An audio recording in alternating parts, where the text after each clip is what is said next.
l'arbre, avant de tomber, vieilli dans ses rameaux. Le vent peut d'une tour renverser les créneaux, et la tour demeurer debout dans ses racines. La voûte d'un château croule, et de ses ruines, elle encombre longtemps les plafonds écrasés. Le vaisseau vague encore quand ses mâts sont brisés. Et l'homme que dévaste une longue infortune n'en achève pas moins sa carrière importune. Ainsi vivait Edgar.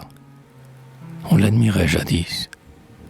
Il était fier et beau, mais dans ses traits hardis, ce sont des passions imprimées les ravages, et sur son large front passaient les orages.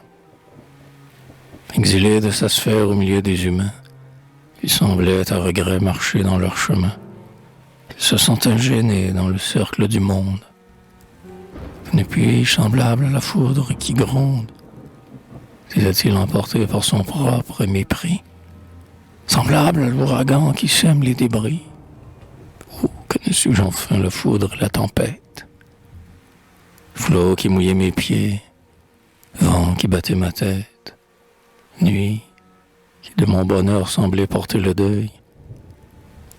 Vous, ciel inaccessible au vol de mon orgueil, dites-moi vos secrets que je ne puis surprendre. Parlez-moi, j'en suis sûr, je saurai vous comprendre. J'entendrai votre langue ou la devinerai. Parlez donc à ce cœur de mystère altéré, qui languit d'une soif sans remède et sans terme, et bat trop à l'étroit dans le sein qui l'enferme. Il avait combattu, mais une longue paix avait paralysé l'essor de ses hauts faits, et, passé de la guerre au calme d'une ville, l'ennui le dévora comme un glaive inutile, que la rouille consume au fond de son fourreau.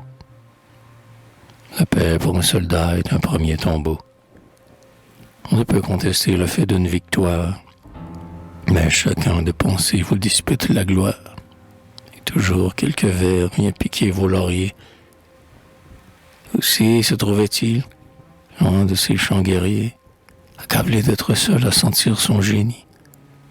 Tourment insupportable, égal à l'insomnie, qui rongerait un cœur affamé de repos, tandis qu'autour de lui, comme de vils troupeaux, la plupart des humains dormiraient sans relâche. Si vivre ses pensées, le sommeil est leur tâche.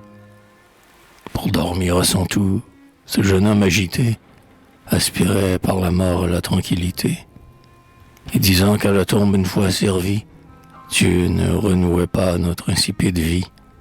Du fardeau de la sienne, il était soulagé. Ainsi, dans un navire à demi naufragé, le pâle matelot, sur le pont qui chancelle, s'enivre en blasphémant d'une liqueur mortelle. Il essaya de tout pour guérir ses maux. Il chercha des amis et trouva des rivaux qui voulurent en vain lui pardonner sa gloire. Quand on ne peut soi-même aspirer à l'histoire, on poursuit jusqu'au seuil ceux qu'on y voit entrer. Et l'homme, en haïssant, se venge d'admirer. S'il rencontra des cœurs à l'aimer plus docile, dans leurs épanchements, ces cœurs mous et faciles ne le comprenaient pas, et leur froide amitié, parce qu'il était grand, le voyait en pitié.